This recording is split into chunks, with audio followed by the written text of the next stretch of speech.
मैं हमारे दर्शक जानना चाहते हैं कि आप इतना अच्छा गाते हैं, इतना अच्छा, तो इसका ट्रेनिंग आपको कहाँ से मिला? आपका क्या नाम है? आपका पूरा पता क्या है? मैं अपना परिचय देना चाहूँगा। मेरा नाम सत्य प्रकाश राजवानी है। मैं सत्य बोलता हूँ, प्रकाश देता हूँ, और चूँकि मेरे पास गीतों का खजाना है, इसलिए मैं गीतों के माध्यम से लोगों के दिलों पर राज भी करता हूँ। मुझे ये जो भी ज्ञान मिला है, ये सिर्फ एक ही चीज़ से मिला है कि जब मैंने अपनी सोच सकारात्मक की तो मेरा ध्यान जो है माया से हट के सीधे मालिक की तरफ चला गया। आपको ज़रूर लगता होगा कि ये गाना मैं गा रहा हूँ, पर एक्चुअली ये गाना मैं नहीं गा रहा हूँ। मैं तो खाली मुंह खोलता हूँ, आवाज़ तो कोई पीछे से देता रहता है। वो आपको नहीं दिखाई दे रहा, लेकिन मुझे पूरी तरह से दिखाई देता है। और मैं ये गाने गा के सिर्फ लोगों का मानसिक स्वास्थ्य ठीक करना चाहता हूँ। उनका जो विल पावर घट गया है, वो जो अनावश्यक धन, अनावश्यक दवाइयाँ, अनावश्यक ये मद्यपान जो कर रहे हैं, उसके लिए ये बिल्कुल रामबाण की दवा है। क्योंकि मेरे को भी किसी समय शुगर बहुत हो गई थी, तो मैं जब दवाई खाता था तो मेरे को भी किसी ने बताया कि आपकी दवाई से ठीक नहीं होगी शुगर, आप बल्कि किसी गीत संगीत से जुड़ जाओ, उसके बाद आपकी शुगर अपने आप ही कंट्रोल हो जाएगी। क्यों? क्योंकि आप मानसिक बीमार ज़्यादा हो, शारीरिक बीमार कम हो। हम लोग क्या है, शारीरिक बीमार कम है, मानसिक बीमार ज़्यादा है। तो हमें बल्कि किसी मनोचिकित्सक की ज़रूरत है। दवाई तो हम खाएं, सर्दी जुकाम की खाएं, लेकिन बीपी, शुगर, कैंसर, टीबी, ये अनावश्यक बीमारियां हमारी गलती की वजह से बढ़ गई हैं, क्योंकि हम लोगों ने शरीर से कम काम लेना शुरू किया और दिमाग से ज़्यादा काम लेना शुरू कर दिया। जब आप शरीर से कम काम दोगे, दिमाग से ज़्यादा काम दोगे, तो ये दिमाग का जो एनालिसिस है वही आपको पैरालिसिस की स्थिति में लाके खड़ा कर देता है। पुराने ज़माने में भी बीमारियां होती थीं, मगर बहुत कम होती थी। आज गांव में भी अगर किसी से पूछोगे, भैया यहाँ कोई शुगर का मरीज़ है, कोई बीपी का मरीज़ है, कोई कैंसर का मरीज़ है, तो गांव वाले यही कहेंगे, शुगर क्या होती है भैया? अरे भाई शक्कर की बीमारी किसी को है? बोले भैया हम लोग तो शक्कर खाते ही नहीं हैं, हम लोग तो गुड़ खाते हैं। तो बोले शुगर की बीमारी होगी कहाँ से? और शुगर की बीमारी होती है सबसे बड़ी चीज़ तनाव से, टेंशन से। आदमी की चाहतें, ज़रूरतें कम है, लेकिन वो पैदा ज़्यादा करता है। पेट में भूख लगी है, 2 रोटी, 3 रोटी, 4 रोटी की बस ना, लेकिन वो बना के 1 हफ्ते का माल पाई तैयार करके रखता है। कल को भैया न मिलेगा तो क्या करूँगा मैं, या रेट बढ़ जाएगा तो मैं क्या करूँगा? उससे क्या होता है, खाता तो वो 4 ही रोटी है, लेकिन जो बची हुई रोटियां हैं उसको देख देख के, उसको तो बीमे कहीं खाती हैं, लेकिन उसको देख देख के फिर उसका टेंशन हो जाती है, अरे यार कल मेरे को खाने को ना मिलेगा, मैं पका के रखा। यही वजह है इंसान के मानसिक का पूरा पतन होता चला जा रहा है। भक्ति पूरी तरह से लोप होती चली जा रही है और भोग पूरा बढ़ता ही चला जा रहा है। पहले मकान कच्चे होते थे तो रिश्ते पक्के होते थे, आज मकान पक्के हो गए तो रिश्ते और पक्के होने चाहिए, लेकिन रिश्ते आज इतने कच्चे हो गए हैं, इतने कच्चे हो गए कि इंसान चाहता है मैं, मेरी बीवी, मेरा बच्चा रहे, माता पिता हो तो उनको वृद्धाश्रम में छोड़ा है। जब बड़ों का आशीर्वाद आपको मिलेगा ही नहीं तो ये बीमारियां आपको नहीं लगेंगी तो किसको लगेंगी? हैं? कोई भी चीज़ है उनका आप परमात्मा की बनाई हुई हम लोग रचना है। रचना का मान करोगे तो रचनाकार का मान होगा ना, और रचना का मान ही नहीं करोगे, उसका तुम अपमान करोगे, तो आशीर्वाद वहाँ से कहाँ से मिलेगा?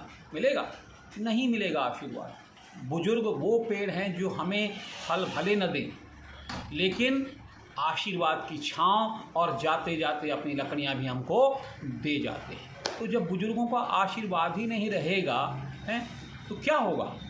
हम सब तो भटकेंगे, क्योंकि माया ने हम लोगों की मति इतनी भ्रष्ट कर दी है, इतनी भ्रष्ट कर दी है। आप देखो, नारायण जी आज भी क्षीर सागर में बैठे हुए हैं और माता लक्ष्मी उनके चरणों में बैठी हुई है। माता लक्ष्मी उनके सर में नहीं बैठी हुई हैं। अगर सर में बैठ जाएंगी तो क्या होगा?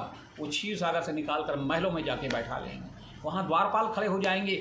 फिर आप नारायण जी से अगर मिलना भी चाहो तो द्वारपाल पहले रोक देंगे, भगवान के विश्राम करने का समय है भैया, 4 घंटे बाद आना। तो फिर हम लोग क्या करेंगे? द्वारपालों को रिश्वत देंगे, लेने यार 500 रुपये लेने, करवा देंगे, 10 मिनट बाद करवा देंगे। तो बोलेगा भैया 5000 लूँगा, अच्छा ले भैया 5000 ले, 5 बात करवा देंगे। लेकिन बेचारे गरीब तो बहन जाएंगे, तो वहाँ पे भी वो चालू हो जाएगा सिस्टम। तो वहाँ पे नारायण जो बैठे हैं क्षीर सागर में, बरसों से बैठे हैं। क्यों? वो संसार के पालक हैं। माता लक्ष्मी जन्मदात्री है हम लोगों की। वो जानती हैं लक्ष्मी माता की पाल तो हमारे बच्चे को यही रहे हैं। मैंने तो खाली जन्म दिया है? लेकिन नारायण के पास शांति है, लक्ष्मी के पास शांति नहीं है। लेकिन लक्ष्मी अगर जेब में रहेगी तो शांति है, लेकिन जैसे ही लक्ष्मी माता सर में बैठने लगेंगी तो क्या करेंगी? वो आपकी बुद्धि तो भ्रष्ट करेंगी ना, क्योंकि नारायण को तो आप ले नहीं गए, नारायण तो क्षीर सागर में बैठे होंगे। लक्ष्मी जी आपके साथ चली गई, अब लक्ष्मी जी क्या करेंगी? वो तो अपने पति के बिना रह नहीं सकती ना, तो क्या करेंगी? पहला, दूसरा, तीसरा राउंड आपकी बुद्धि के अनुसार चलेंगे, ताकि आपको ये भ्रम हो कि भाई हम लक्ष्मी कमा रहे हैं। और जैसे ही ये भ्रम होगा, ऐसे ही चौथा राउंड जैसे उसने चलाया तो फिर चौथे राउंड में वो उल्टी हो जाएगी, और जैसे उल्टी होगी फिर क्या होगा? लक्ष्मी जी सबको छोड़ छाड़ के अपने पति के पास चली जाएंगी, आप फिर नारायण के पास दौड़े चले जाएंगे, प्रभु बड़ी गलती हो गई यार, इस बार फिर माफ़ कर दो, फिर लक्ष्मी जी को दे दो। लक्ष्मी जी बोलते हैं तुम लोग कितने बेवकूफ़ हो, मेरे पति को नहीं लेके जा रहे हो, अगर पति को लेके जाओ तो पीछे पीछे मैं अपने आप ही चली जाऊँ। अब तुम मेरे पति को लेके नहीं जाते हो, मुझे लेके जाते हो, तो मैं तो भैया यही काम करूँगी। और देख लो यही हो रहा है। जिन जिन के पास माया आवश्यकता से अधिक है, उनकी सिर्फ उसने बुद्धि ये भ्रष्ट की है, कभी बीमारी के रूप में, कभी तकलीफ के रूप में, कभी परेशानी के रूप में, किसी न किसी रूप में उनको कोई न कोई चिंता लगी हुई है। बड़े बड़े जो दिखे लोग ताको व्यापे चिंता रोग, उनको तो चिंता इस बात की लगी मेरे मरने के बाद ये धन दौलत कहाँ जाएगा। अरे तुम इतनी धन दौलत पैदा ही क्यों करते हो भाई? तुम पहले से ही सोच लेते हो कि कल ऐसा होगा, परसों ऐसा होगा तो वो तो जो प्रभु चाहेंगे ना। रामायण में चौपाई में आता है, कोई है सोई जो राम रच राखा, वो करे तरक बढ़ावे शाखा। जब प्रभु की मर्जी से ही हो रहा है, तुम तो अपने आप को भगवान माने बैठे हो। तो जब भगवान बने बैठे हो तुम, तो प्रभु को नारायण की जरूरत ही क्या है? फिर तो नारायण को तुम्हारे पास आना चाहिए ना, प्रभु हम पर कुछ कृपा कर दो यार। तो ये इंसान की आवश्यकता से अधिक हवस बढ़ती चली जा रही है, बढ़ती चली जा रही है, बढ़ती चली जा रही है। आज हर इंसान को देखो तो पैसा पैसा। किसी भिखारी को आज 10 रुपये दो, वो 10 बचा के रखेगा, खर्च नहीं करेगा। क्यों? तो बोलेगा आज 10 मिला है, कल 20 होगा, परसों 30 होगा, 940 होगा। वो पैसा बचाएगा, स्वास्थ्य भले रहे न रहे। हम लोग भी ऐसे ही करते जा रहे हैं, पैसा कमाते चले जा रहे हैं, सोचते हैं पैसा रहेगा तो स्वास्थ्य अपने आप आ जाएगा, उनकी शांति अपने आप आ जाएगी। नहीं आएगी। धन कमाने से अगर मन की शांति मिल जाती ना, तो सबसे पहले तो जो नारायण वहाँ पे बैठे हैं लक्ष्मी माता के साथ, वो ही महलों में बैठे होते, क्षीर सागर में नहीं पड़े होते। शिव जी को देखो, वो कैलाश पर्वत में बैठे हुए हैं। ब्रह्मा जी को देखो, एकांत में बैठे हुए हैं। क्यों? क्योंकि ये तीनों योगी हैं। ये भोगी नहीं हैं, भोगी इंद्र है, जो अप्सराओं का नृत्य देखता है, स्वर्ग में बैठता है। नीचे कोई तपस्वी तप करता है तो सबसे पहले इंद्र का ही सिंहासन डोलता है। नारायण का या शिव का या ब्रह्मा जी का कभी आपने देखा आसन डोलते हुए? नहीं देखोगे, क्योंकि वो आसन में बैठे ही नहीं हुए हैं। वो ऐसी जगह पे बैठे हैं, कोई अगर उनसे बोले प्रभु कैलाश पर्वत मुझे दे दो, बोलेंगे ले लो, मैं दूसरी जगह चला जाता हूँ। नारायण जी के पास आए, बोले क्षीर सागर प्रभु मुझे दे दो, तो ले लो भाई, मैं क्या करूँगा, मुझे दूसरी जगह चला जाऊँगा। लेकिन अगर इंद्र से कोई बोले कि भाई स्वर्ग मुझे दे दो, तुम दूसरे बोले भाई मैं स्वर्ग नहीं दे सकता भैया, मैं तो यहाँ का राजा हूँ।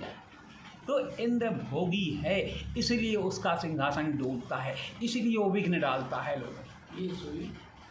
असल चीज़ यही है। आज इंसान के अंदर से मानसिक शांति इसलिए तो लोप हो गई है कि हर किसी को देखो मकान बड़े बनते चले जा रहे हैं, मानवता रही नहीं गई है। पहले शरीर मरता था, आत्मा जिंदा रहती थी।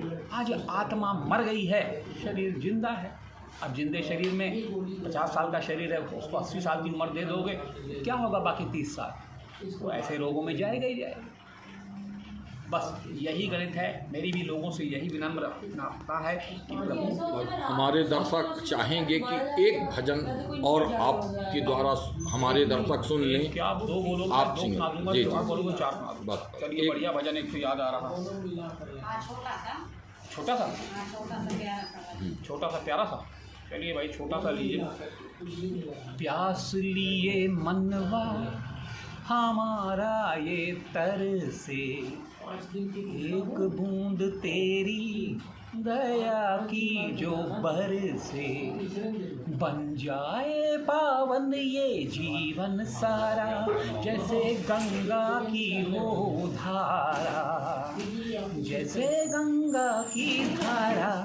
प्यास लिए मनवा हमारा ये तरसे, एक बूंद तेरी दया की जो बरसे, बन जाए भावन ये जीवन सारा, जैसे गंगा की हो धारा, जैसे गंगा की धारा।